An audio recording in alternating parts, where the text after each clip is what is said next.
Hi, this is Linda Blair, and you're listening to The Skeleton Crew. Your mother sucks cocks in hell, Paris, you faithless swine.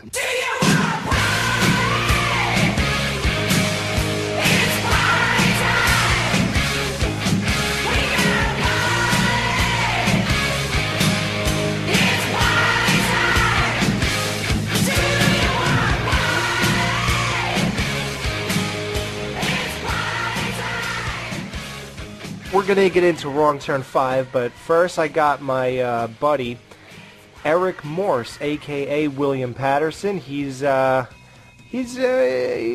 personality, I could tell you that, and he's going to be coming on here. He's the guy who wrote the Friday the 13th novels. I know all big Friday the 13th fans probably picked those up, so we're going to talk to him. We're going to find out, how do you get to write those things? How much money do you make? He probably made a fortune. I don't know, but he wrote a couple other novels, and he does a podcast, things like that. But he's a funny guy, and I know he has a lot of stories to tell. So he has the equivalent of like the Biggie Tupac beefs with like everybody. Yeah, he has beefs with a lot of people. He's so crazy, dude. He's fucking the man. He's a hard luck story, dude. Like, so many bad things happen to this guy, and, like, horrible things happen to him while he was writing these things, and I heard about him, so that's why, we want to have him on, and he wants to promote something, too, so we're going to get into all that kind of stuff, and there's probably so much, I'm sure we'll have him on future shows and things like that, so. All right, well, we're going to be right back with Eric Morse himself, and stay tuned for the Wrong Turn 5 review. That was 2012, late 2012, and Linda Blair. Yes, sir. Coming at you. So we'll be right back. If the memory of Jason still haunts you, you're not alone. Friday the 13th, Part 5, A New Beginning.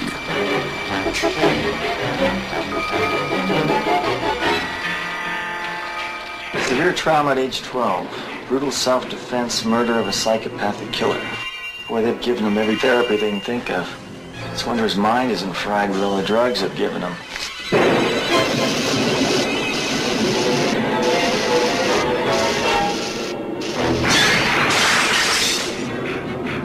The mindless, murderous fury that was buried with Jason has been reborn.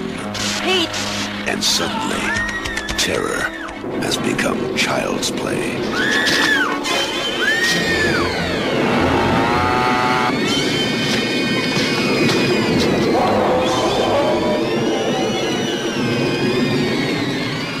Friday the 13th, Part 5, A New Beginning.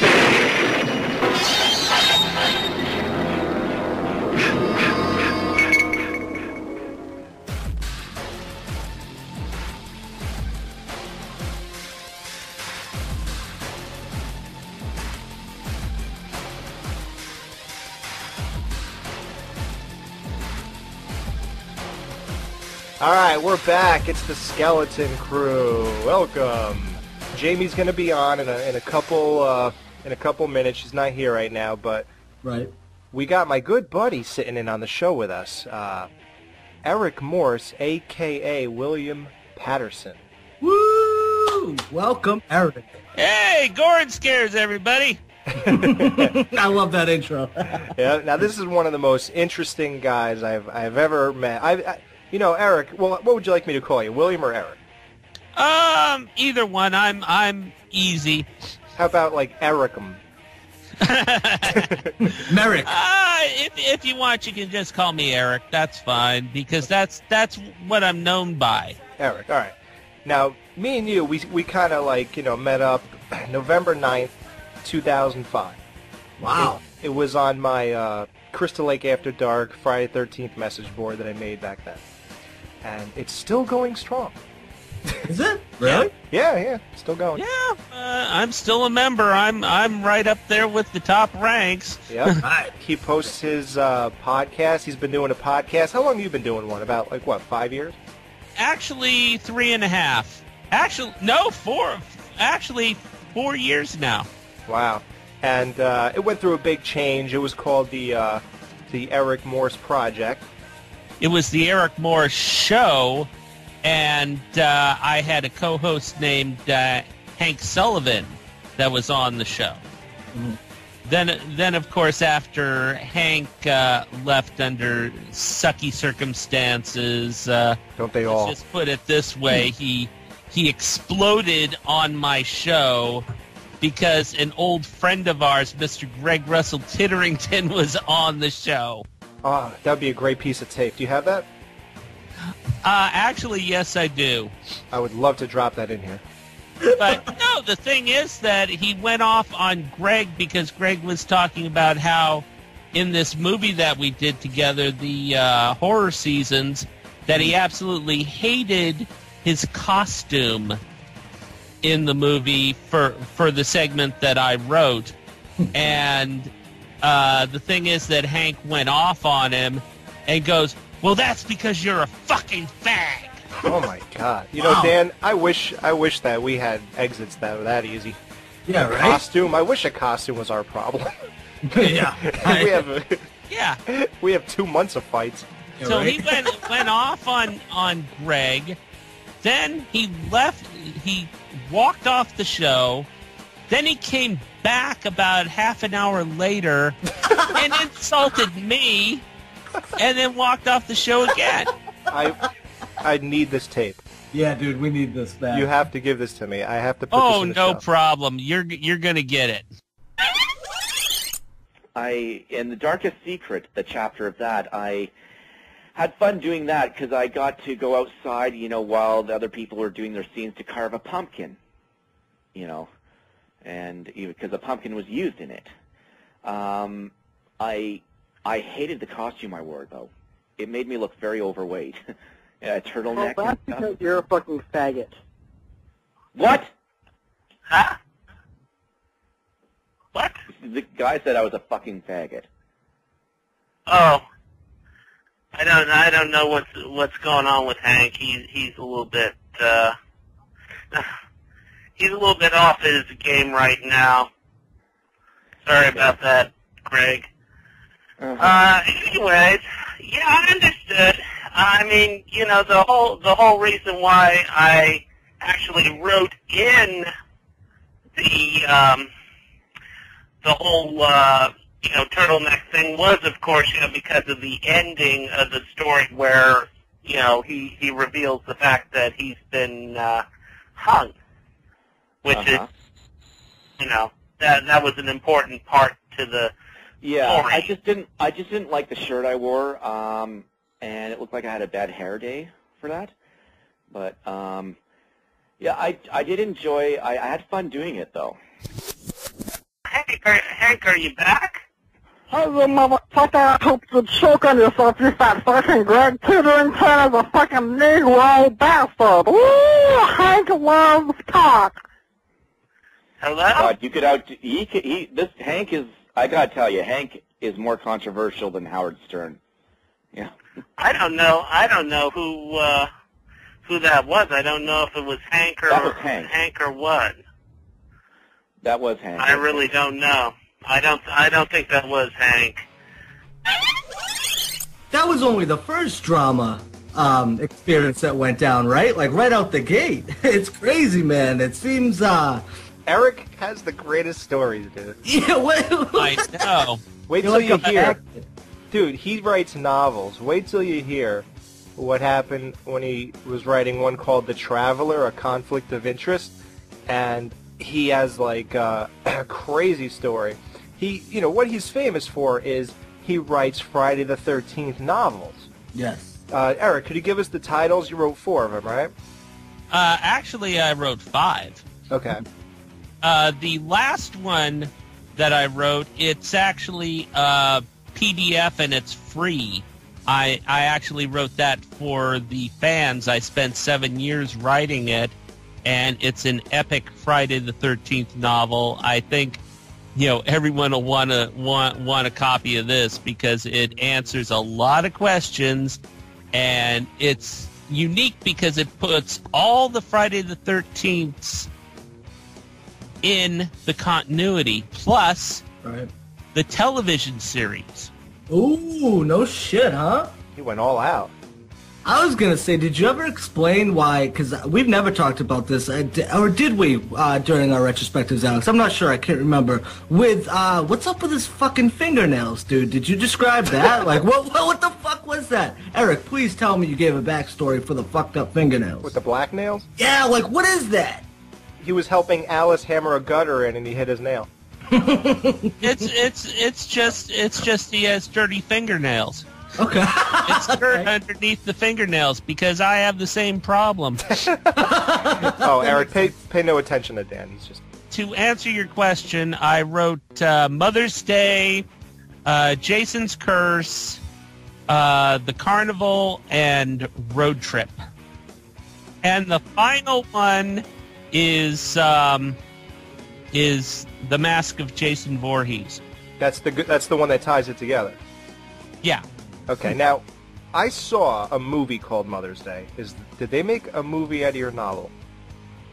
Yeah, there's a movie on YouTube. It's an adaptation done by Corey Stevens. Right. I actually got a screener of that, and I reviewed that. Now, but that was 5 years ago. And the thing is that in the film, I played the voice of Pamela Voorhees. Really? Jesus. Yes, Jason's my son. Oh my God. Now, has any studio approached? Actually, how do you get the right to do this? Why are you allowed to write novels about the character Jason? Right. Yeah, that's what I'm saying. Oh, well, the thing is that my first books they were published through Berkeley Books, who had an arrangement with New Line Cinema. Ooh. During the time when, Jason Goes to Hell came out. Right. Maybe you should have wrote that movie. I was actually hired by Berkeley Books to do the novels. Now, here's an interesting story involved with that. Yeah, this is what I want to get to. Check this out, Dan. Oh, my flipping God. I heard about this. You are going to fucking love this. Oh, my God. What do we got? I signed the contract and stuff, and I'm thinking, oh God, I don't have to, I just have to do one novel a year to, and over the next 4 years, I'll be getting paychecks and stuff, and it'll be great. Yep. No, 2 months into writing Mother's Day, my mother comes to me with the contract, and she goes, do you realize what you've signed here? And I go, what? What was it, like 3? No, no, the thing is that I had to write all 4 novels in 1 year. Oh, four in a year? Have them edited. Have them completely edited and ready for printing. In 1 fucking year. Wow. Now, Eric, how long does it normally take to write one novel? If a writer is competent, 6 to 7 months. Okay. Now, that's a competent writer. How about you? No, I'm just kidding. Hey, come on. You set yourself up with that one. Let me put it this way. My last novel was 365 pages in length, and it took me 7 years. Wow. Of course, that was because of the fact that I was also working. Right. Yes, you had to work 8 hours, then come home and do that. Work 8 hours, do that, and I got a bad case of writer's block, and I couldn't write for 1 year. Wow. That was because a Morris basher came on and just ripped me a new asshole, and it just really affected me. Why did these people come after you, dude? I don't get it. You're always fending off some type of fucking internet troll or some sort of other demon or whatever. I don't know. I mean, love me. I mean, it's just it's fucking amazing. I mean, in regard to the novels, I mean, shoot, I was working on those novels. I was working like 16 to 18 hours a day, 7 days a week on them. Mm-hmm. Wow, how'd you have time to masturbate? I didn't have time to do shit. I mean, I had to eat while I was working on the books. I was going nuts. Wow. You know, I mean, stuck in my room with a word processor, typing. Now, did they assume you had a staff that was like helping you, or why would they? I have no idea. All I know is that I fucking hated the editor. I wanted to fucking rip this bitch apart. I mean, seriously. I would do a novel, I'd get it done, I'd send it out to her. She would fucking send it back to me with red pen marks all over it. Change this, take this out. Right. And usually what she had me take out was the references to the movies. Really? The killings. Wait, really? What? Wow. Huh. That's odd. Now, okay, so you were hired to do 4 novels. You had to write them all in 1 year. Jesus. What? Can I ask you what you were paid for that? My contract was for $10,000. Really? See, I don't feel like that's enough. No, dude, not for 4. No, I mean at the time, I mean I didn't, you know, honestly, right. I thought it was $10,000 a novel, but right. But then I found out it was $10,000 altogether. Now here's the funny part. It's not funny as shit. Okay, they put in a little clause. Holy Christ. If the books didn't make a certain amount of sales during their first run, no, I was only going to get my initial payment. Which was? $1,500. What the fuck? Please tell me you ended up with 10,000. Nope. Dude, oh my God. That is robbery. They promised me book signings and they promised me conventions, and I didn't get shit. They didn't advertise the fucking novels at all. Wow. They put them in the, you know, young adult fic thing, didn't even mention them to the fucking fans. So obviously I didn't get my money. It just amazed me. Usually that's the process, though, right? With the editors, they send it back and say, hey, listen, you gotta, you know, usually, for some reason I remember in some movie, you know, that's where I get everything from the movies, but with red tabs on it, like say it was a script, okay, you got red tabs on this page, that page, but if they took out all the references to the movies, now I'm assuming that's what they did in the final product, correct? Like they took it all out? Isn't that the draw of it? Yeah. Right, exactly. That's what amazed me. Expand. It was like what? You fucking hired me because I knew Friday the 13th, and then you're fucking taking out the references. It was nuts. Wow. Now you had to top it off, you had 17 hours a day for a year. If you typed it with one hand because something's wrong with one of your hands because what was that about? Yeah. I suffer from physahedrine poisoning. What the fuck is that? Were you like eating lead paint or something? It was well, the thing is that I had an operation and I got a staph infection. Oh shit. So I had an open wound, and they had this chemical that they put in the baths. Right.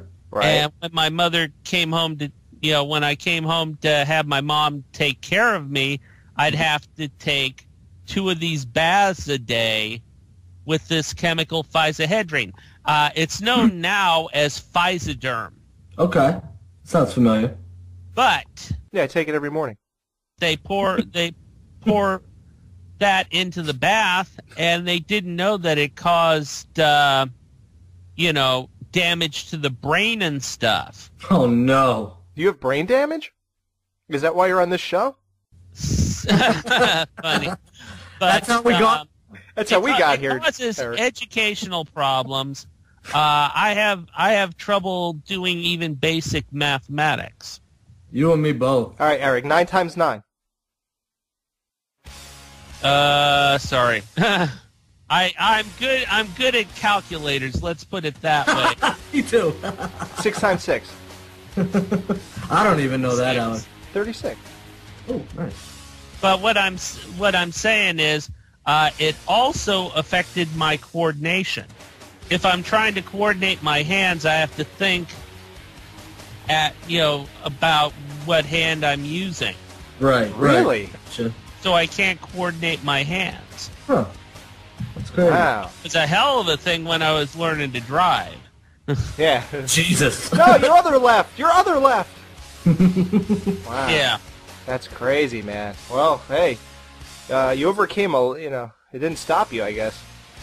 No. The thing was that I graduated high school with honors, and I had 2 scholarships. I went to college. Wow. 4 years of college. I studied business and filmmaking. Wow. I went to college too, but it was just to go visit my buddies and party and drink. Which is probably why I'm at the Skeleton Crew. That's how we get here. Hamburg University. It was actually at the college that I came up with my sci-fi novel. It was called The Traveler. It actually took me 20 years to finish The Traveler. Oh, shit. Why would it take you 20 years? What there was something going wrong? I don't know if it was the devil, whatever, or what the fuck was going on, but I ended up having to write that novel about 4 or 5 times because every time I got to a certain point, something would happen and I'd lose all my copies. Oh, really? Wow. Okay, give me an example. What would happen the first time? When I started out the book, I was stupid enough that my first computer was a Canon Cat work processor. Oh, God. Good Lord. Yeah. So the thing is, I had That's what happened. the novel, I had the outline done, I had the novel done. I was only about 4 chapters away from finishing it. Oh. Oh, my God. Wow. And my nephew, Orion, came to visit, and there's a tweaky thing about Canon Cat work processors. If you throw them in a bathtub, they stop working? If you have it turned on and you have a file cartridge on there, if you unplug the damn thing, it erases the entire thing. Is that what Orion did? Yeah. Orion seems like he needs the belt. Dude, I feel for you, man. Now, so you said you rewrote this 4 times in 20 years? So, how much money did you make for 20 years of work? So what I did is I self-published it. There you go. Cafe Press. Oh, nice. So it's available through Cafe Press for $20. A soft cover? Soft cover. Now, so you don't make money unless you sell it, of course. Yeah, I don't make money unless I sell it, and I make about $2 each copy. So wait, I don't understand. If you're self-publishing it, for every $20 you get 2. Who gets the other 18? Cafe Press. Fucking bricks, dude. What? It's not even worth it, dude. I know, but at least I get it out there. True. Very true. You know? And that's fucked up, though, man. $2. God. Wow. I don't even know what to say to that. That's so crazy. It's like... Well, when you actually think about regular publishing, the author gets very little of the money. Yeah, well, but at least, though, yeah, that's true. Like, for example, let's just say your Friday the 13th sold 30,000 copies. Let's just say that. Mm-hmm. At least you got 10,000 out of it. He gets the money off the bat regardless. Now he has to get $2 each time. Like, I'd rather go with the big name publishers. You know what I mean? Well, but the problem is with big name publishers. First of all, they want an outline, and I don't have the outline, and I'm not going to go through that bullshit again. I already did the outline 5 times. Completely. I'm fed up with it. I don't want to look at the fucking thing. I got to know, what was one of the other reasons it was destroyed? Like, how about the last, or how about the most outrageous? Like, what was the wackiest thing that made you rewrite it yet another time? Well, let me see. After my house caught fire... Oh, Jesus Christ! Whoa. My word processor was saved, but the people who were salvaging the place wouldn't let me keep my word processor. I told them, I need my word processor. I need my word processor. No, you can't because of the insurance. So they boxed up my stuff. What? Oh, my God. And fucking kept my word processor from me for 1.5 years.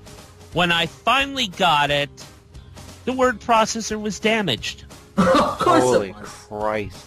Wow, dude. And it was one of those ones that you couldn't transfer the files. Right. Hey, listen, you're not going to be bad luck on our show, are you? Or is our show going to be destroyed? Let me see if this tape but I think you're going to get a lot of hate mail. Oh, God, come on. No. How could they hate you? You wrote novels, So how do you... Which reminds me. Huh? Which reminds me on that. Yeah. I mean, this is something that really irks the shit out of me. Oh, you heard all of our episodes? No, because the thing is that, I mean, you guys have you guys have seen my books. Yeah. Okay. Well, before my books, were there any original Friday the 13th novels other than the adaptations of the screenplays? Not that I know. No, there wasn't. Yeah. And with no slasher franchise or that, there wasn't. Mm-hmm. Right.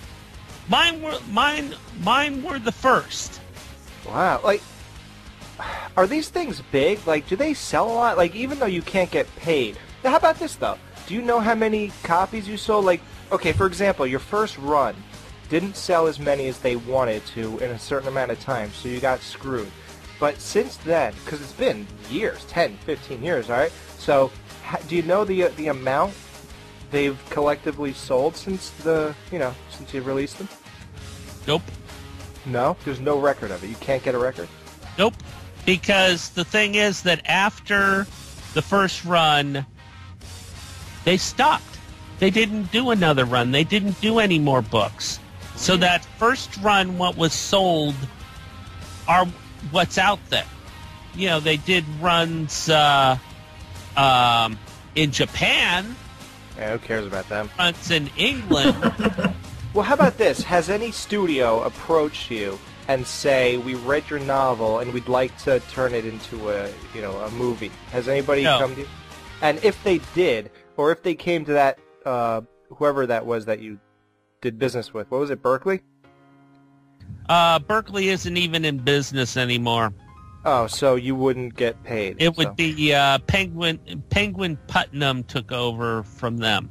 But they were big, though, when they were out, right? Like, that's a big public. They were that's big. like, right, yeah, like, I remember that's the only time I used to really read as a child, and that's what I used to see on a lot of the books, yeah. I used to read Encyclopedia Brown books where you try to figure out these little mysteries. That makes so much sense. But yeah, no, the thing is that they'd have to go through New Line Cinema, and I wouldn't get a paycheck. Wow. I was a hired writer. Wow. They weren't my original things. They were a project that was given to me. Right. You're depressing me with this. I can't take it no more.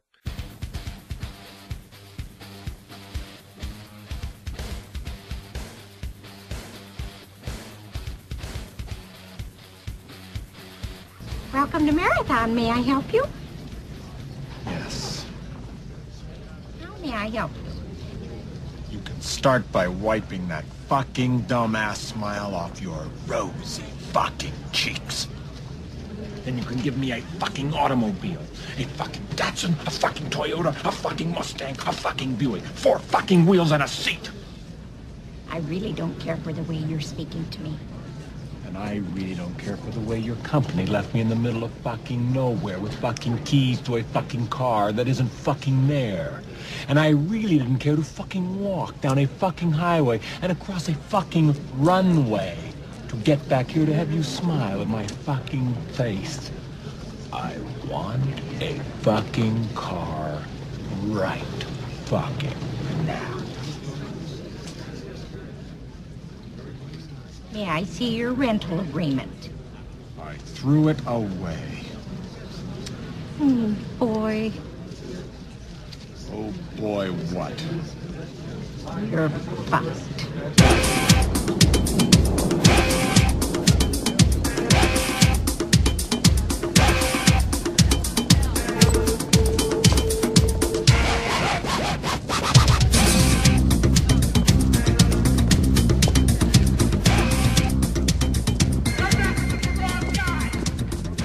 Okay, Wrong Turn 5, 2012. You know, Wrong Turn is a pretty respectable movie, right? They had 3 of them, and the sequels are questionable, and then they decided that, I think the main inbred, with, you know, the white hair and that weird nose kind of thing going on. Right. I think he died somewhere along the way, and they basically wanted him to be their Jason, if you will. Right. Or their Michael Myers or whatever. So they said, well, how can we do that? He's dead. So they decided to make Part 4 a prequel. This Part 5 picks up basically right after Part 4. Because there's even a mention. One of the guys in this movie is Doug Bradley, who plays Pinhead. And he said, you don't live in a hospital anymore. You're in the city now. You know, you can't make mistakes. Oh, that's right. Yes. So this picks up after Part 4. This movie was straight to Blu-ray. Big surprise. See, now look, this movie started off with a sex scene. But remember the blonde-haired girl and then the guys come and scare them in the tent? Yes. Like, when you start off with a sex scene, dude, I think it's going to be a good movie. Like, this is badass. They know. It's just all good and fun. Right. That would have actually been a good scene had it not been some dog ugly bitch with a gigantic mole on her face. But that's another story. Is that the girl you said that could be my sister? No. Okay, good. I got scared for a second. No, please. Yeah, so the acting of this movie is atrocious. It's bad. It's so bad. It's really, like, really strange. Like, there are people starving, living in cars, being waitresses and waiters and bartenders who... Well, I guess those are the people that would be cast for this movie. Okay. Oh. I guess that's why they are bartenders and waitresses. Pretty much, man. Like, I guess any real actor would have been discovered at the right time. I don't know. I'm just kidding around anyway, but... No, yeah, these are bad. These actors don't know what they're doing. And it started off with that reporter in the very beginning, dude. Oh, God. Dude. When she's jogging in the middle of the woods, who jogs through trees in the woods? Like, normally, a normal human being would choose a path to jog through. Right. Or the road that wraps around the woods. Yeah. And she just dismisses it like it's no thing, too. Like when the guy comes up. Yeah. Yeah. She's like, oh, yeah. She was like, get away from me, kid. And she just starts walking or something like that. And it's like, what are you, crazy? Like, yeah. It's clearly somebody with a knife out to harm you. Yeah, and she's like, oh, go away. You don't scare me. But I just think it's bizarre. She's literally jogging in the center of the woods. I think that's the most bizarre part of this. But it does start off very cool because they cut her hand off and it's laying on the floor, and then it says wrong turn, and then her hand opens up and it says 5, and her fingers. That was really cool. Yeah. I wanted to talk about that, though, real quick, because if you think Wrong Turn, you think the slasher, you know, genre and stuff like that. But this one I found more to be like little bit more gratuitous. Like, there's a scene where they're beating this guy's legs to death, like, just over and over. Like, it's less crazy kills and more shit like that, like, more torture stuff. You know what I mean? It seems like they're veering away from the typical slasher killing people in cool ways, which there is some of that, too. I mean, it's Wrong Turn 5, I'm just saying. Like, it seems like they're doing more of that, the other kind of thing, too. So, that's, that's just something I noticed, But yeah, dude, it was kind of ruthless throughout this whole movie. So that's just one thing. But the thing about Doug Bradley, he's a star. He's a normal guy in this, right?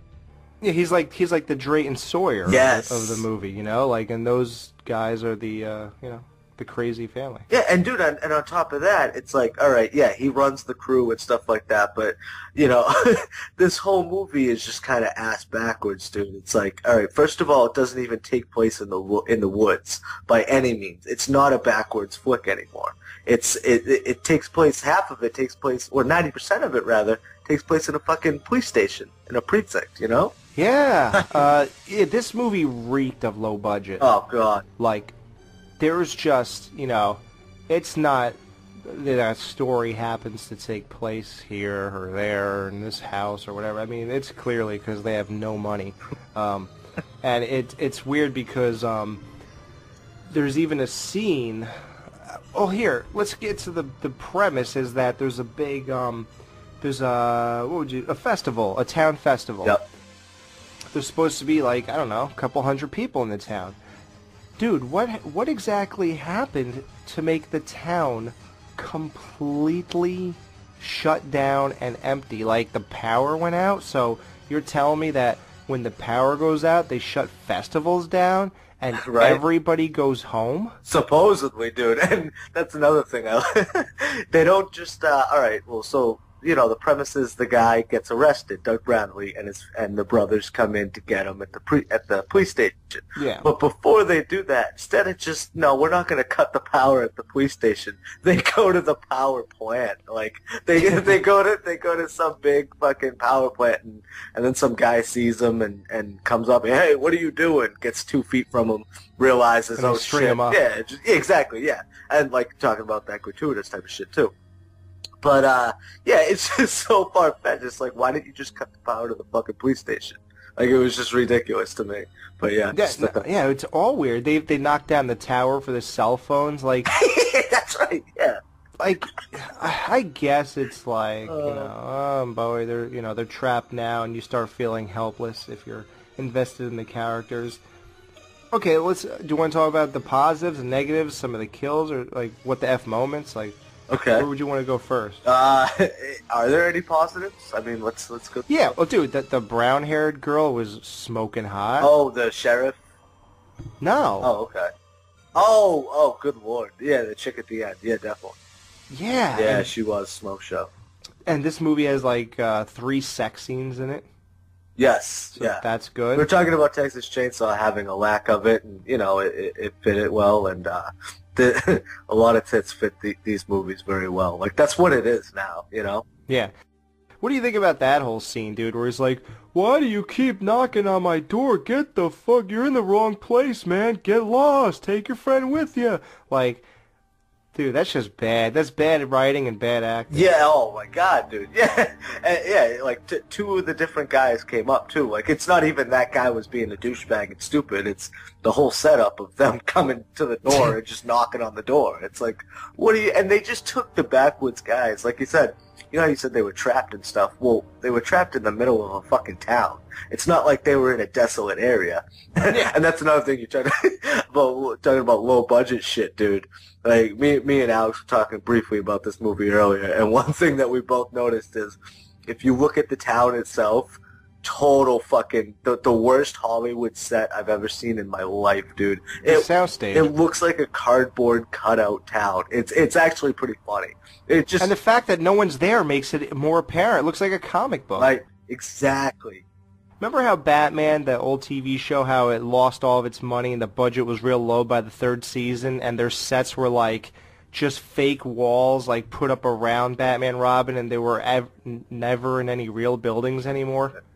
Like, that's what this reminded me of, like shitty crap props, like just really bad, like bringing us there. And I don't know, man. I think there's something really bizarre about every single person being gone. Then all of a sudden, there's like 3 random kids that throw paint balloons at people. Oh, like, what the fuck? Yeah, dude. Like, what are they doing there? Like, nobody else is there. Just you kids to pull off that one scene. Like, we needed that. Like, what was the point of that? Nothing even came of it. Yeah. But what I was thinking of with the guy who's banging the chick with the brown hair, dude, in the hotel, isn't it amazing, like, how your life could turn on a dime? Like, 1 minute, your penis is balls deep into, like, one of the hottest chicks in that whole, group.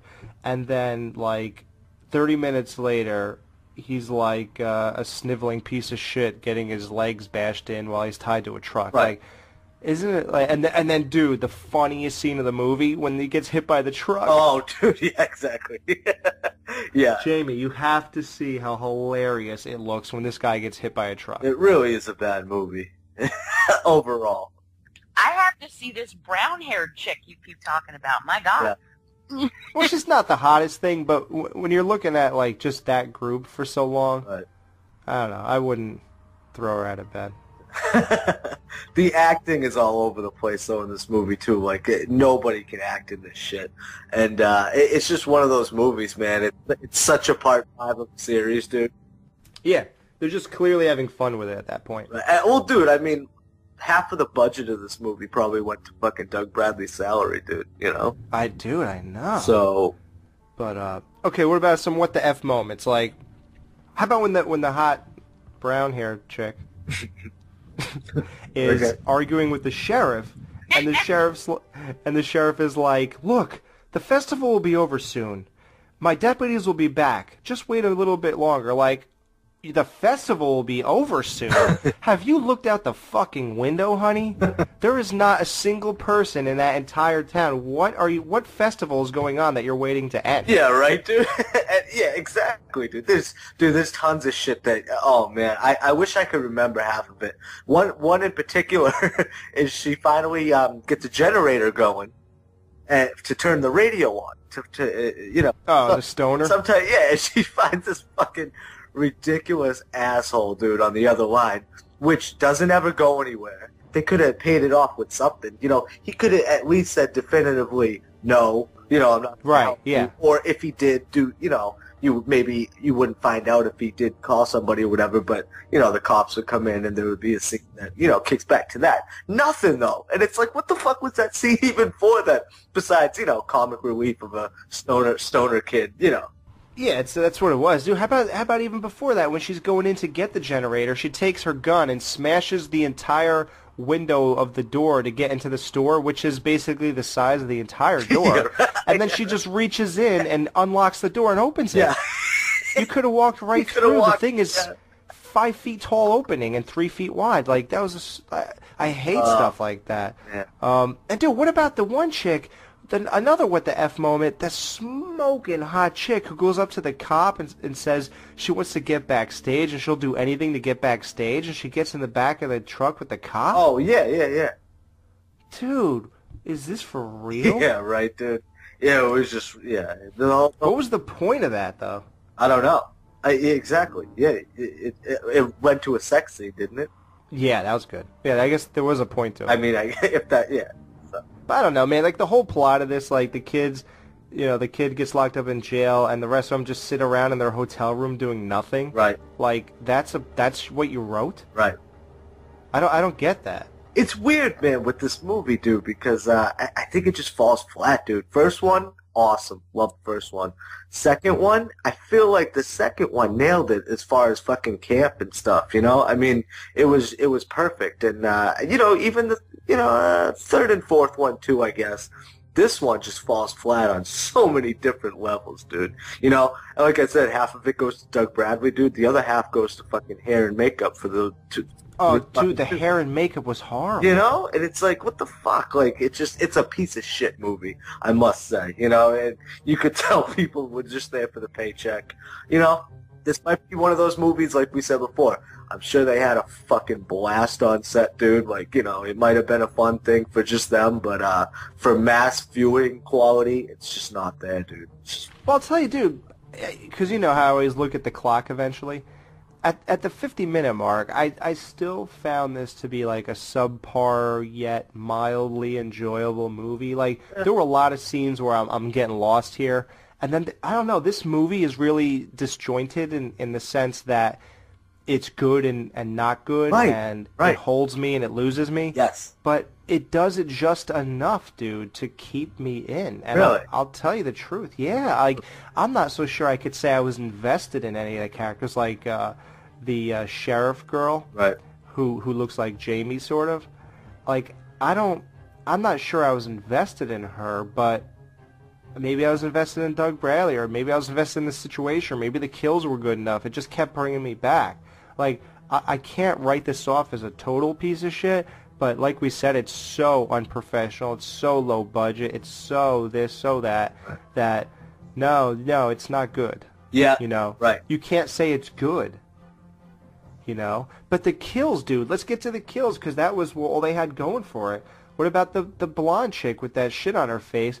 The guy rams a knife in her breadbasket and starts tearing out all her intestines and feeding it to her, dude, while she's standing up. Yeah, that was fucking ridiculous. Yeah.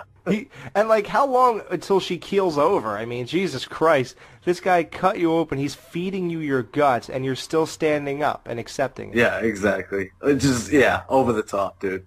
How about the kid buried up to his neck in the dirt, and then the other one was chained to I actually like that one.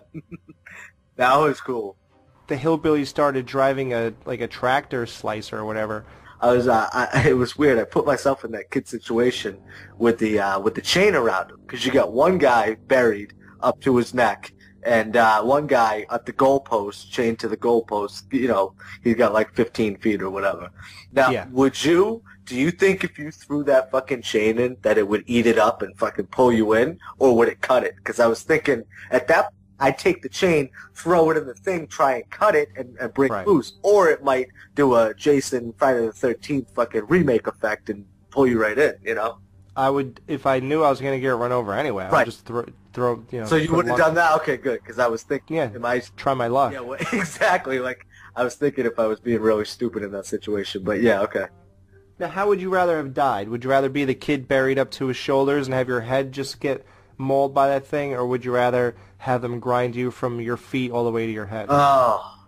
I'm just kidding. That was an obvious question. Yeah, exactly. So, the atmosphere, I think, is really lost with this movie. Even the lighting. Like, even if the town were to look, even if you forgave that, the lighting of it didn't look like moonlight. It looked like a set light, like a spotlight. Horrible movie, I must say. Yeah, I mean, and the dude, another what the F moment. So, this girl has a gun, and Doug Bradley turns around and cuts both of her eyes out. Yeah, what the fuck? Well, oh, dude, yeah. And that, okay, can we get into the end? I mean, because I got a big problem with the end, too. And that's basically how it starts right there. This is such a mean-spirited ending to a movie, dude. You know how we talked about Leatherface and he becomes the good guy or whatever, and well, you wouldn't call him a good guy per se, but, you know, like we were talking about it. This movie, it was almost a twisted version of that. Almost like the bad guys are going to win, and it's just a big fuck you at the end. It's just so mean-spirited, dude. Like, okay, what does he do? I forget what he even does to the sheriff. Oh, yeah, he fucking... Oh, dude, what does he do to her? The most cruel thing in the world. Well, yeah, exactly. Well, what exactly? But no, first get to her fiance, because that's what really starts the ball rolling with her. He ties up her fiance in a truck, and as she opens the door because he's tied up, it pulls a string which takes this like metal like a razor hook. And it runs right up his stomach into his chest, and all his guts start falling out, dude. Yeah. And it's all because of her. And, dude, what is with the people in these movies stuffing the guts back into the body? Yeah, exactly. I don't think it's going to, like, be okay now. Right. Because you did that. I think once you're exposed to air, you have a lot of problems that are about to happen. Yeah, dude, you're fucked. Yeah. I mean, stop stuffing the guts back into the bodies. Right. Please stop with that. Yep. Yeah, so that's really messed up. I mean, imagine that, you know, that's real. Mm-hmm. So, yeah, like you were saying, to the sheriff dude. Well, when he kills the guy, when he's buried up to his neck. Right. That's weird because it's like, wow, I thought this was the main guy of the movie. Right. Yeah, exactly. And now he's just going to die like the rest of them. Like, that's weird. I've been following him through this whole thing, and it was supposedly, like, supposed to be an emotional investment at some point. Yep. And now he's just dead, like everybody else. Even, not only is he another random statistic, he died with another character who was really, like, nothing. Exactly. And then you go automatically to, it's the sheriff chick that's gonna be the last person standing.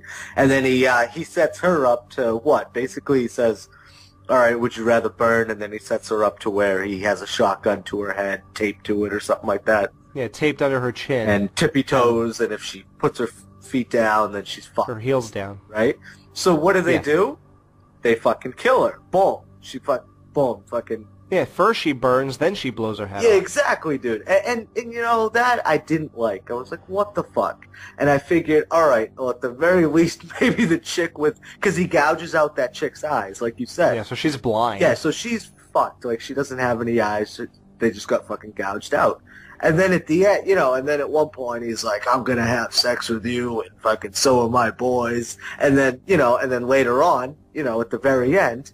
They get her in the truck. He grabs her at the end, and, you know, they drive away in the fucking sunset. It's like, really, dude? Like, come on, man.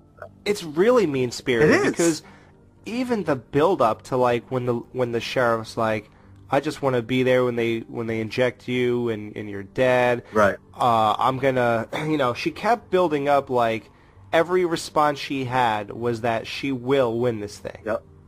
So it really, and he's just like laughing, like, keep telling yourself that and all this other stuff, and it's just so cruel that it's, in the end, she's just another dead piece of shit. And they didn't even give her an end battle scene. They didn't even build up a fight or anything. They just killed her. Like, fuck you. Yeah. And it's like, oh man. And see, this thing where this movie, yeah, it was shit or whatever, but at least if it had a hokey tone to it or something like that, if you add in shit like that, dude, I wonder what they were going for. Like, I'm sorry, dude, who makes this fucking movie and it's like, oh yeah, this is gonna be fucking, yeah, I know it's low budget, it's gonna suck, it's Wrong Turn 5, but you know what, I'm gonna do something good with this, and then comes up with shit like that. It just, it doesn't infuriate me, but it makes me scratch my head, like, what the fuck are you guys doing? It was weird. It was just like her whole thing was all for nothing. Right. And that's weird. Remember we talked about the Texas Chainsaw, like, I was glad that in part 3 they had one last jump scare and, you know, they still came out on top. Yep. You know, instead of, like, him doing something for real and killing them, like, right. Because they went through a lot to get to that point. The sheriff, we lived with her through the whole movie for what? I mean, the only cool part about it was, like, when you see the blood and her hair on the walls. Oh, yeah, it was cool. It was a cool effect. Yeah, absolutely. But story-wise, it was just, fuck, man. Just it was all for nothing. A swift kick in the nuts. That's what I call a movie like this. A swift kick in the fucking balls. Yep. So, that's about it for this one. I mean, Jamie, I'm sure we'll watch it one day. Don't. Just don't even bother, Jamie. Jamie, are you a fan of the Wrong Turn series?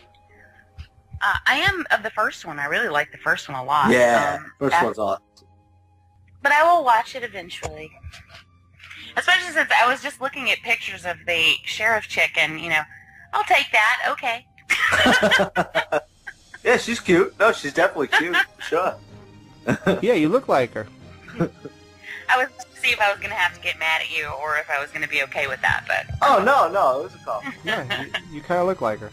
So, Dan, how do you rate this one? I know it's going to be a tough one. Your credibility is on the line. Can you give it a good, bad rating? You know, like, it's so bad it's good rating? No, fuck, dude. Maybe a very... No, dude, no.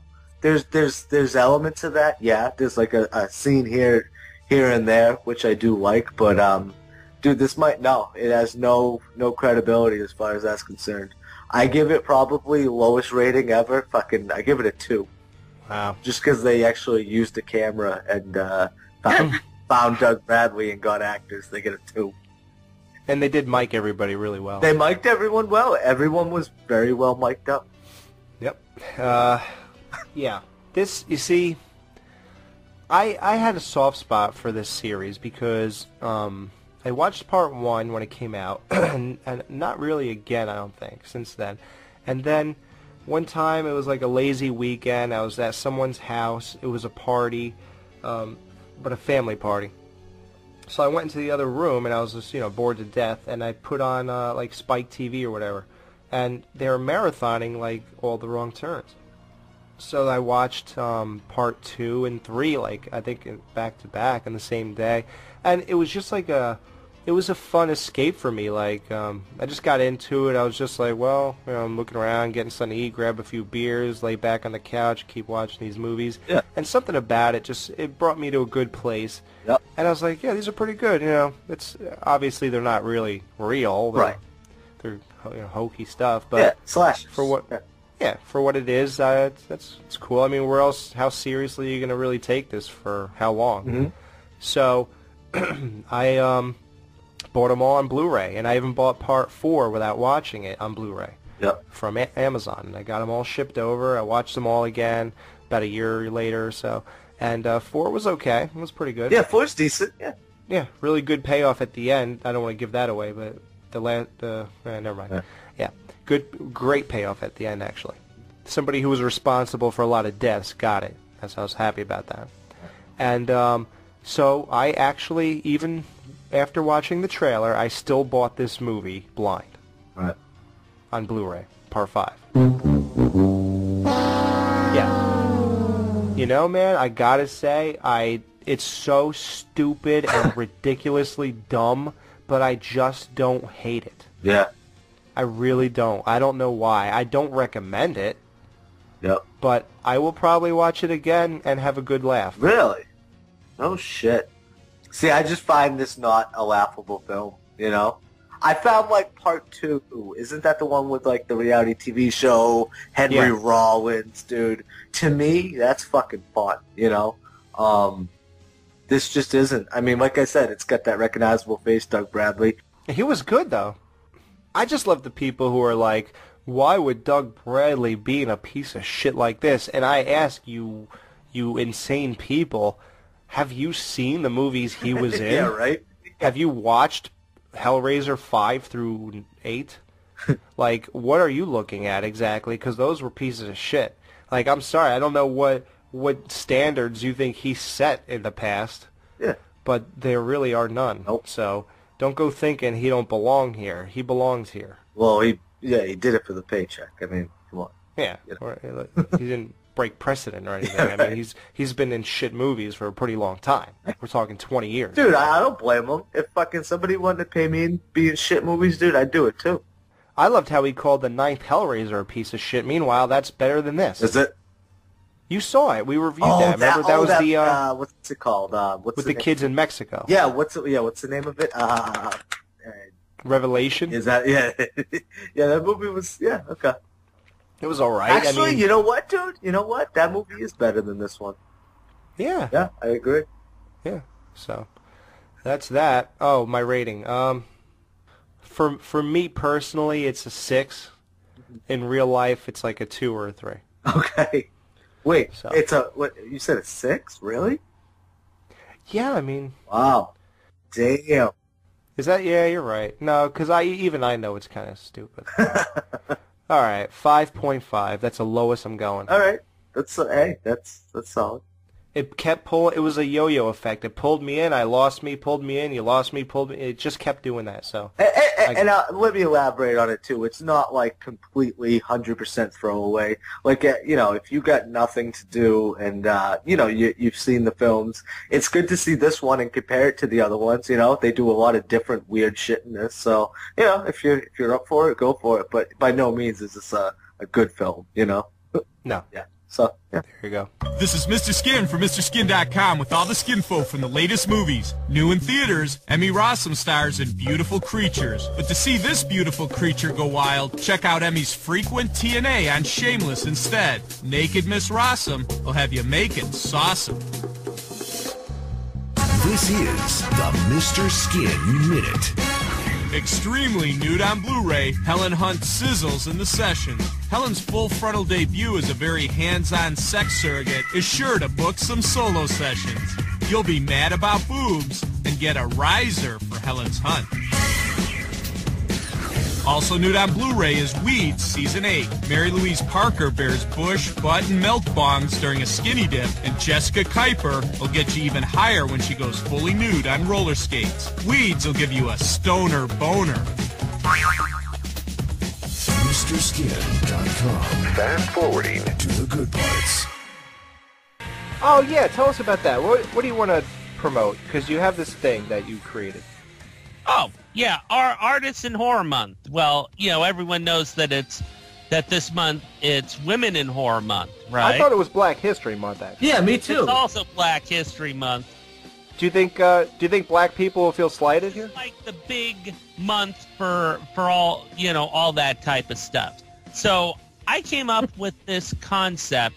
I didn't want to do a grand gesture, but I feel that, you know, the horror community, we need a boost. We need something positive to happen because things suck right now.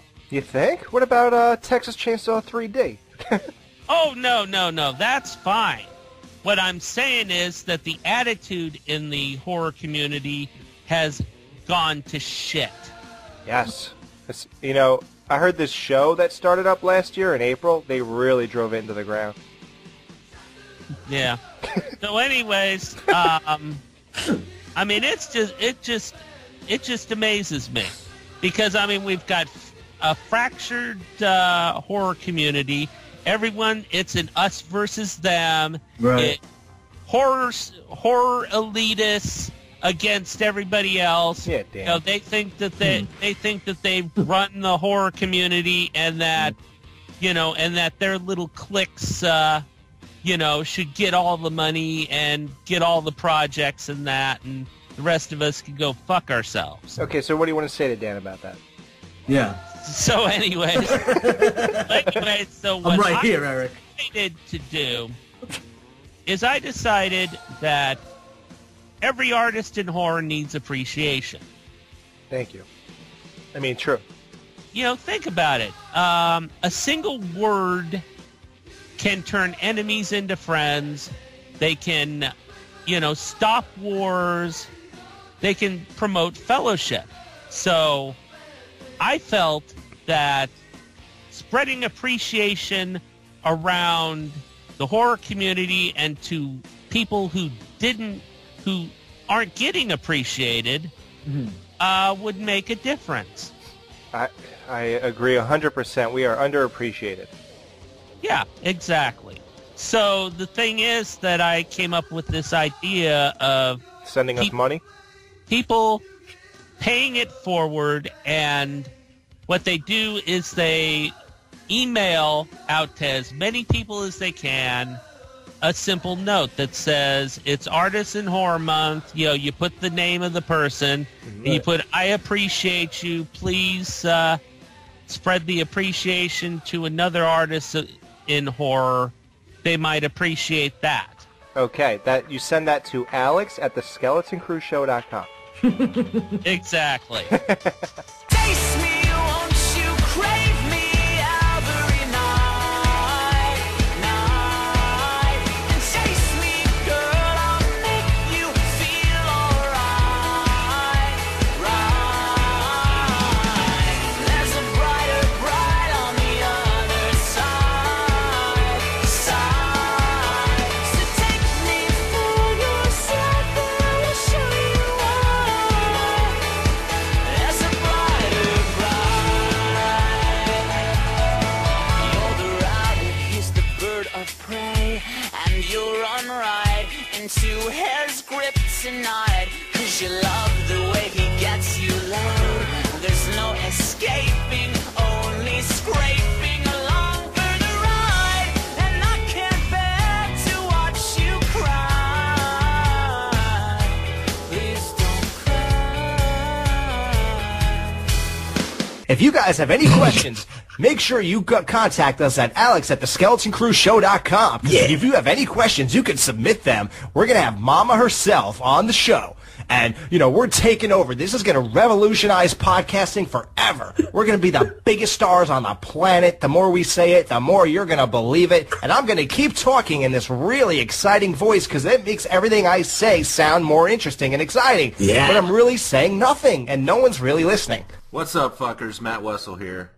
Really excited that you guys got Mama on for an interview and are allowing fans and listeners to ask questions and be a part of the interview. It's really cool. Nobody's doing that. I mean nobody good, anyways. So yeah, my question's for Mama. How did you get your body to do that? I mean, holy shit. Are you some kind of outer space gymnast or something? And to follow up on that, I think you, me, my girlfriend could really burn it up together. You know what I'm talking about. Light some candles, put on some Christopher Cross, lay down a shower curtain, get some baby oil. You know, just whatever happens, but yeah, I'm into it, you're into it. My girlfriend may or may not be into it. I don't care. So, yeah, email me. Yeah. Let's get in touch. So yeah, Skeleton Crew, thanks for letting me come on, ask some questions. Your show is great. It is the best fucking horror show ever. Thanks a lot, and fuck off. All right, well, me and Dan just got done talking to Linda's publicist, I guess. And yeah, and she said that Linda is running a little late, and she has been doing interviews for 12 straight hours, and we are the last one. Unbelievable. Now, this could go good or bad. Yeah. And we better be original, dude. You better bring some fire. Yeah, she's heard all these questions about 40 times today. Exactly. That's all right. Whatever. Hopefully we'll take an angle that... Do you think anybody's willing to ask about her fucking herself with a Jesus cross? We are. I'll ask. I don't care. Right? Yeah. What else? What would nobody really ask? How about... I want to ask the Scream question, or have her talk about Scream. Yeah, she was on Scream. She made a cameo. Yeah. I want to ask her if, like, she was able to, like, hook up with dudes after that movie, or if they were, like, freaked out by her. Right. Let's see if she was allowed back in church. Yeah, right. Seriously. And the classic, what did your parents think of this? Mm-hmm. Yeah, definitely. I'm curious. I remember Felissa Rose's parents. When I asked her that, she said her parents didn't care. They thought it was, oh, fine, she don't care. Yeah. Right? I do. So, yes, I believe that was the reaction. Yep. So I'm going to ask her about sucking cock in hell. Good question. You know. Yeah. So let's see how that goes. I don't know. Mm-hmm. All right, well, we'll be back. We'll take a little break, and I'm sure she'll be all ready to go. So we'll be right back with Reagan, Linda Blair. Yes, sir. Hey, how you doing, pal? Good. What's the Pizza Supreme? Sausage, pepperoni, mushroom, peppers, onions, and anchovy. Oh, that sounds delicious. I will take it. Your name? Oh, but hold the pepperoni. Yeah. And hold the onions. And no onion? Right. And hold the anchovies. So you want sausage? Oh, no. No sausage, please. So you want mushroom and pepper? Oh, no. No mushrooms and no peppers. You tell me you want a pizza with everything, then you tell me no pepperoni, no onion, no anchovy, no sausage. That's right. So you want a large regular pie? Yes, but hold the cheese, hold the sauce, and hold the crust on that pie. Do me a favor. Go fuck yourself. Hello? Hello? Hi, I'd like to make an order for pickup. Okay, what do you need? I'd like to get a chicken parm hero. Hold the chicken and hold the sauce. Okay, your mother's holding my cock. But, Sonny, what kind of language is that to tell an old lady? Stop wasting my time, you asshole. Hello? Hello? Yeah, I'd like to make an order, please. What do you need? Hold on. Tony, what do you want? Hey, Frankie, give me a baked ziti. I need one baked ziti. Yeah. Hold the ziti. Hold the ziti.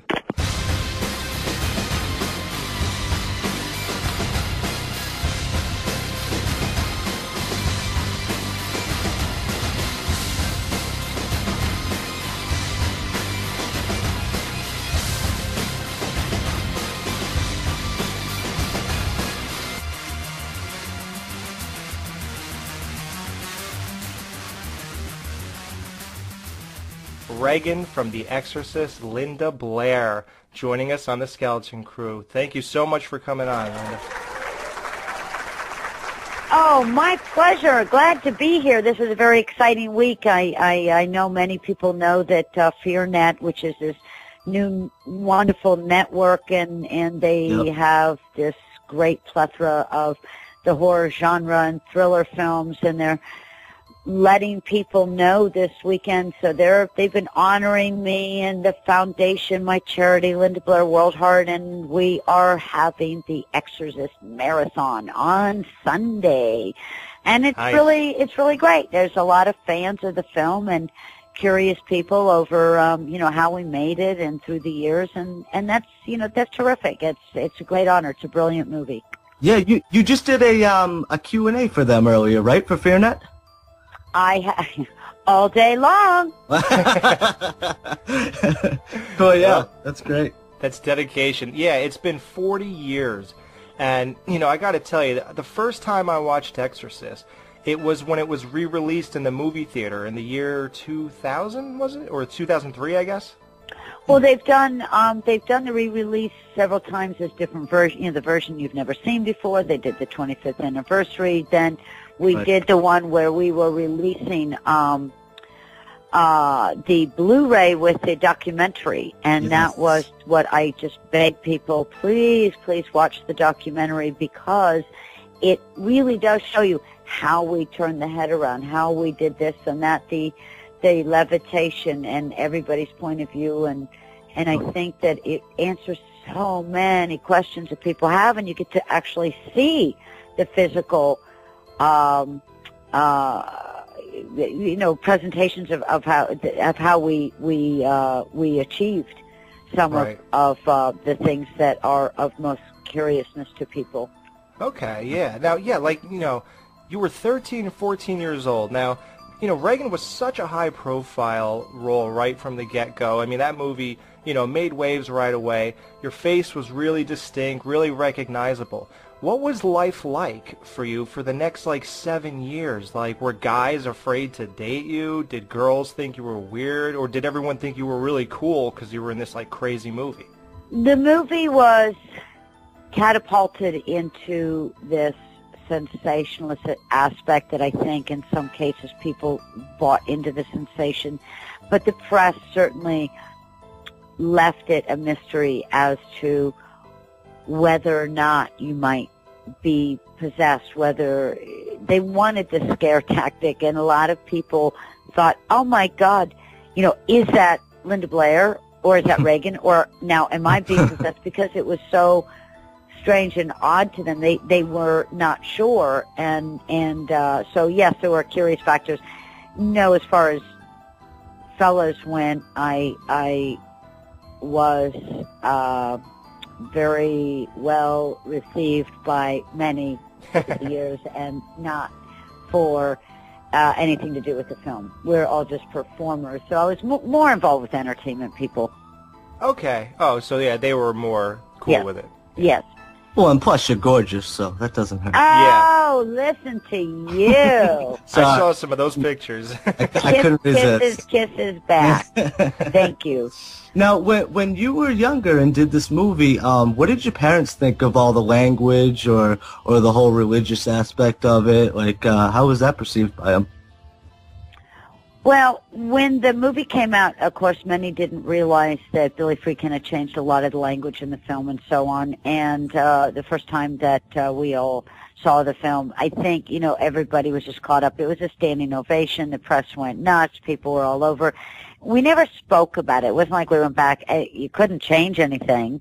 Mm-hmm. And we were just launched into the world of Warner Brothers and the PR machine, so we didn't talk about anything negative. It was just trying to move forward, and anytime the press might be telling stories at a school and making up, that I'm in a mental institute, or that this was a problem or that was a problem, and or attacking. I mean, Warner Brothers was very much there to try to help give us guidance, and I would ask Mom, well, why are they lying about me? And she'd say, I don't know, but just always tell the truth. And so everybody knows I'm well known for being quite truthful, honest, and blunt and to the point.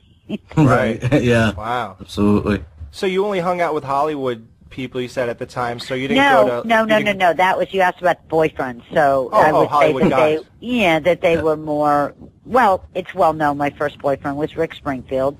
Right. And it goes from there, and I'll write about it in my book, but, I was a fan of music, and I had a lot of, the boys all kind of looked out for me as the younger sister. They were good, and Right. Okay. I don't have any bad complaints other than a lot of my friends passed away when I was young from a variety of things. I mean, Leonard Skinner was, they were like family to me, so that was a plane crash, and that was great loss for me. And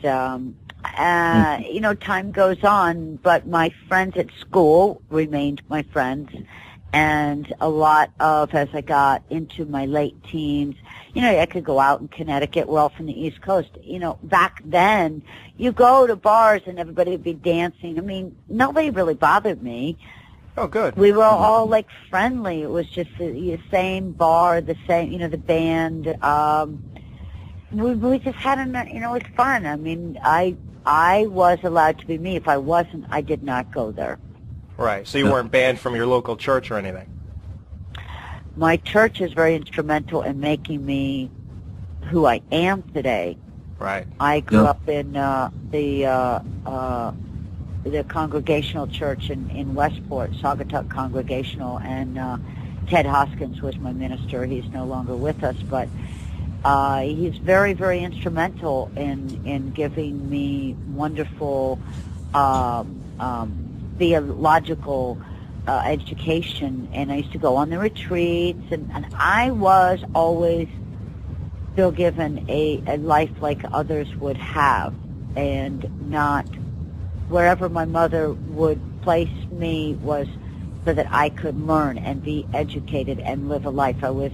If it was in an arena that I would stand out and not be able to gain something back from it, she would not allow me to be in that situation. So, bless her heart, and I'm very appreciative to her for giving me what she did while she was here. Wow, that's great. Yep. Yeah. Absolutely. So now, I guess you're pretty religious. I'm spiritual. There's a difference. Religion is the entrapments of four walls, and I am not. I'm spiritual. I studied theology and a lot of different things, probably because of The Exorcist. I've spent my life trying to figure it out, Alfie. And no, it's all within yourself, and treating others as you wish to be treated. You can find all the answers within yourself, but you need to find calm, and you need to need to be around like-minded people of good and conscious behavior. And you need to communicate. You need to do and participate in your community, giving back, doing any type. You don't have to, if you don't have monetary funds to donate, then give your time to volunteer, whether it's children, seniors, or animals. What you give, you will receive back tenfold. Wow, that's great. I'm really glad that, people understood that this is a role, because you know how it was, back then in the 70s, things are always, blown up out of proportion. Like, the part about you, getting back with the church and everything, that's great, because I would imagine that scene with you taking the cross, and, like, stabbing yourself, I figured that people would have, like, such a major problem with that you would be, like, shunned, in the church or in that, that kind of community. And the fact that it's the complete opposite. My church knew that wasn't real.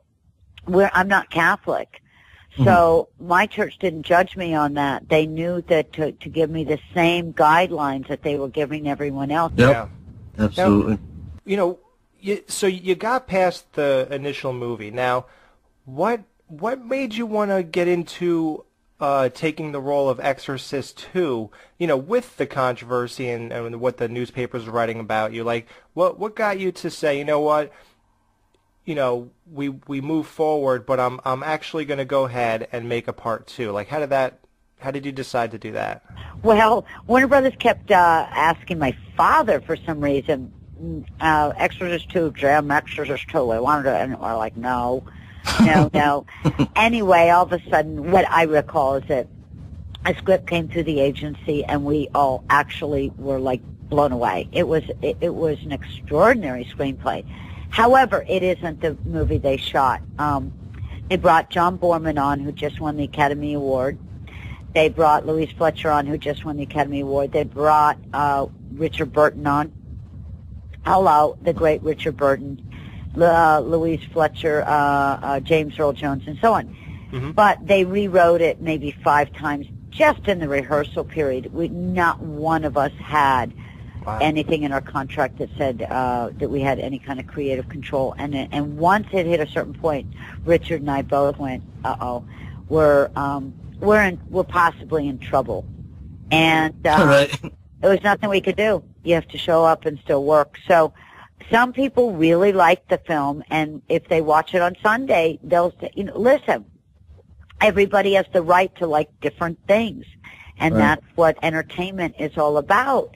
And it's meant to just to take you away for a while, think about different things, whatever the case may be. Some people want to laugh, some people want to cry, and you may laugh and cry on that. I don't know, but some people really like the film.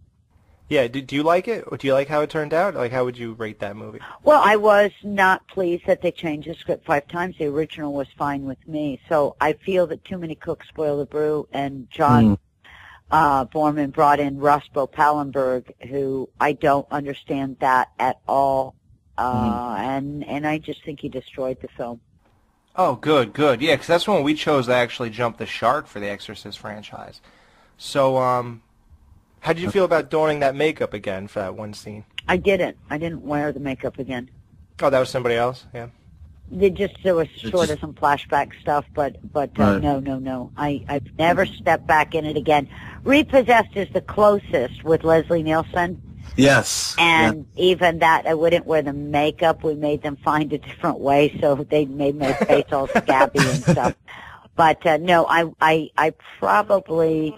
The only reason I would don makeup again would be to do something like extraordinary, an aging process, some great character-driven type thing, or fantasy, like I could play a unicorn or something. So you didn't go out on Halloween one year as Megan then?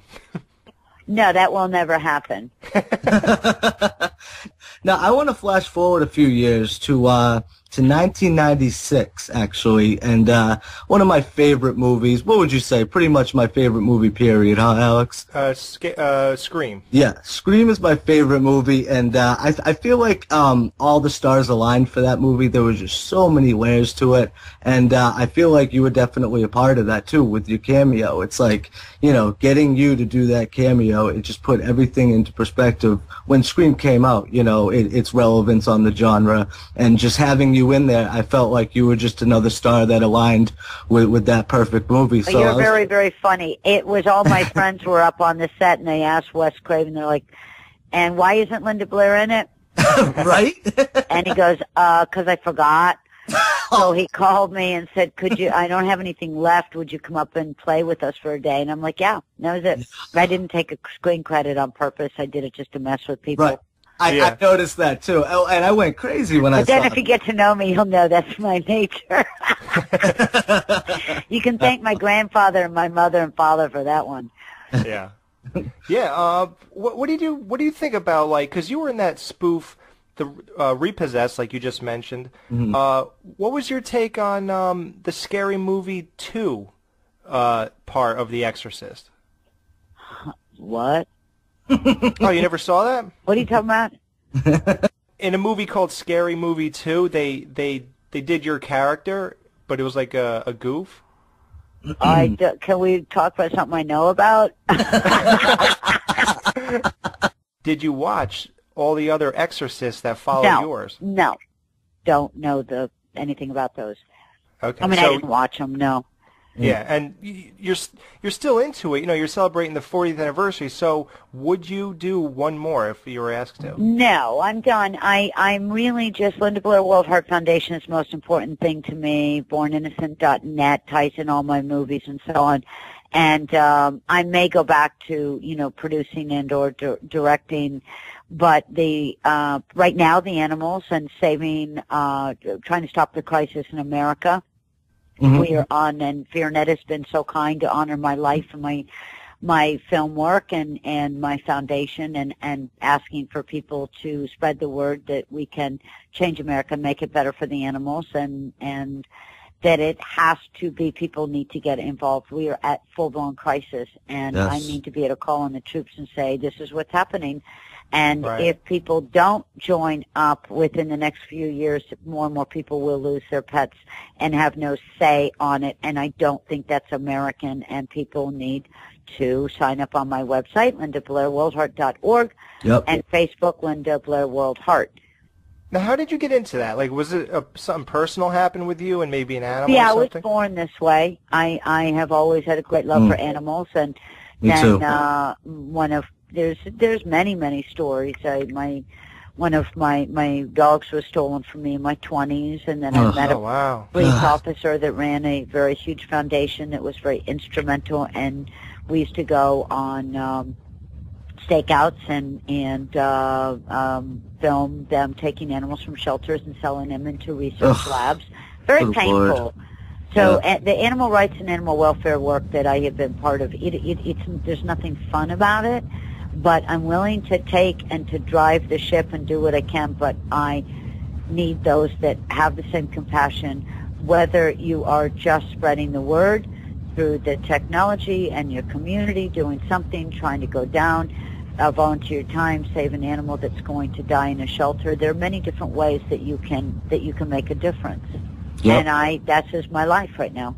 So that's what people have to do. Go to your website and just sign up. Facebook, you have to like us on Facebook. Right. Okay, we're going to provide everybody with all the links that they need. Yeah, we're posting everything on the site, so. Yep. Wow. Well, you know, thank you so much for coming on. Your career is amazing. You're a horror icon, and it's really an honor. I really can't believe we're talking to that little girl who spits throw up halfway across the room. You're not talking to a little girl. You're talking to a really big, tall lady. I'm 5'3". And I mean what I say, and I say what I mean. Join me in my world to make it a better place. And you know what? Be good to your friends. See when another person needs a helping hand. And as a community, I was there for Hurricane Sandy, and I was there rescuing in Katrina. And you know, it's going to still be difficult, whether it's snow or the tornadoes and hurricanes and things. So we really need to all join up and help our fellow person, because the world is changing as we know it. Yep. Heads up if you didn't figure it out. Yeah, right? Hey, Skeleton Crew, what's up, assholes? This is Matt Wessel, dropping a line to talk about something. Jamie Jenkins, geez, guys, I don't know. She's just too smart, too funny to be on this show, and in my opinion, she really elevates it to a level that I just can't listen anymore. You know, I was really on board when it was just Dan and Alex, and you guys are being total idiots, and I really connect with that. And then you bring her on, and she's brings so much to the table, and I just can't even focus anymore because she's just doing laps around my brain. It's way over my head, and I just don't get it. So my vote, and I think we're voting, right? Yeah, we're voting. Okay, yeah, my vote is for her to be gone, because she's just too good, essentially, to be on this show. And yeah, I want my old show back.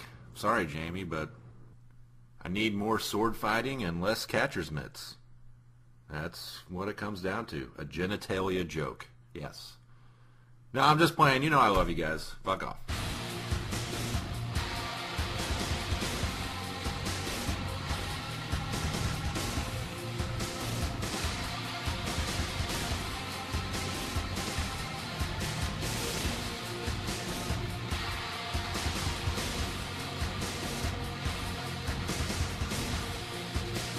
All right, dude. Well, that was the Linda Blair interview, man. What'd you think? I fucking loved it, man. Hey, it's not every day you get the chance, so, yeah, man, that was great. Did you have fun? I had a blast.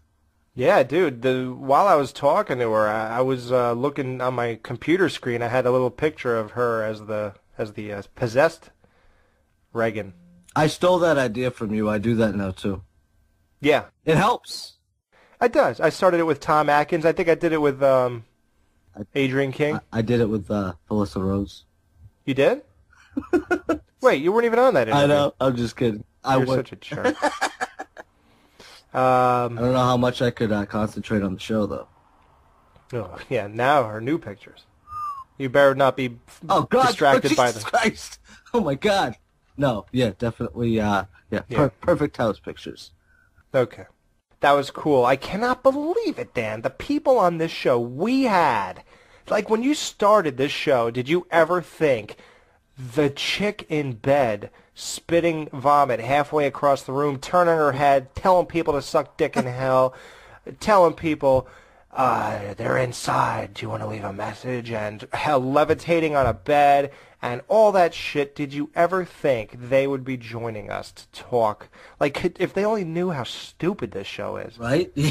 Yeah, I feel like we're always going to get caught. It's like, just listen to our fucking Jump the Shark show or our Sleepaway Camp show. No, yeah. No, but yeah, man, unbelievable, dude. She was definitely cool, and like you said too, it's not every day, man, that you get to talk to like an icon, man. Like she is like, yeah. I'll be honest with you. When I told a couple people about this interview, members of my family and stuff like that, yeah. Usually it's no reaction except for, oh, that's really cool. Oh, who's in it? Okay, I'll have to check out something. Everybody, dude. No way. I say Linda Blair, dude, and these are non-horror fans. Because don't forget, too, in our worlds, too, we don't have a lot of fucking horror fan friends. We talk about this a lot, which, but we don't have a lot of people around you that are fucking, know what you... Well, that's why we do the show. No, exactly, and they don't know what the fuck you're talking about half the time. So, so when it comes to this, though, everybody... Oh, yeah, so... Yeah, it doesn't matter if you're a horror fan, dude. It's like saying Hulk Hogan. You don't have to be a wrestling fan to know who that is, right? Come on, man. You name, one out of every fucking 3 movies, and one of them's going to be somewhat, in some way, form, inspired by The Exorcist, so... Yeah, I got the vibe, though. She's not crazy about it no more. Yeah. Even though she promotes it and she's, doing this whole thing to celebrate the 40th anniversary, you could tell she's not that into it on a couple levels, and I don't blame her though. Yeah, it's 40 years ago. Right. How long? It's what are you gonna keep talking about being freaking Eddie Munster if you're Butch Patrick at this point? It's like a loser thing to do. Yeah. So I guess that's why she's not doing it. But at the same time, I thought it was wild that she didn't give a shit about any of the sequels. She don't care. She doesn't care about any of the spoof movies. She doesn't care about. She would never do another one, and she wouldn't even put that makeup on. I think it's great. I think that's fucking great, dude. She's awesome, dude. Her whole vibe is just like, like what was that fucking one little line she had there? She's like, I'm not religious, I'm spiritual, and that was kind of the whole vibe. It's just like, listen, I'm gonna do me, and like when we asked her about that, dude, I was surprised, weren't you, about the sequels and shit? I was surprised. Dude, I've asked that question a lot of times to a lot of people in a lot of major franchises. None of them watch the rest. Mm-hmm. I don't know what it is, dude. I remember Adrian King said she sort of did, but she fast-forwarded through a lot of it. I remember she said she had fast-forwarded through part 3 because she thought it was boring or something. Atkins too, man. Remember? We Atkins didn't give it. Yeah. Nobody cares. Nope. Nobody wants to see it. You're right. Yep. So I don't know. Yep. All right. Well, we'll be back. Next show is the big Psycho retrospective. We're going to cover Psycho, Psycho 2, Psycho 3, and Psycho 4. So I put a link up on our Facebook group page. Make sure you click that and order your copy today. It's only $8, guys, for all 3 movies, and you've had to have seen the first one, so you don't need to buy that. Yep, and we hope this show is a nice little surprise for everybody, because we purposely didn't promote it, and we're trying to sneak it in there before we do all the psycho stuff. So hope everybody enjoys this little one. We definitely were excited about this. So. Yep, definitely, man. So until March, you could get ready to check in to the Bates Motel and make sure you tell them Cabin 1. Yes, sir.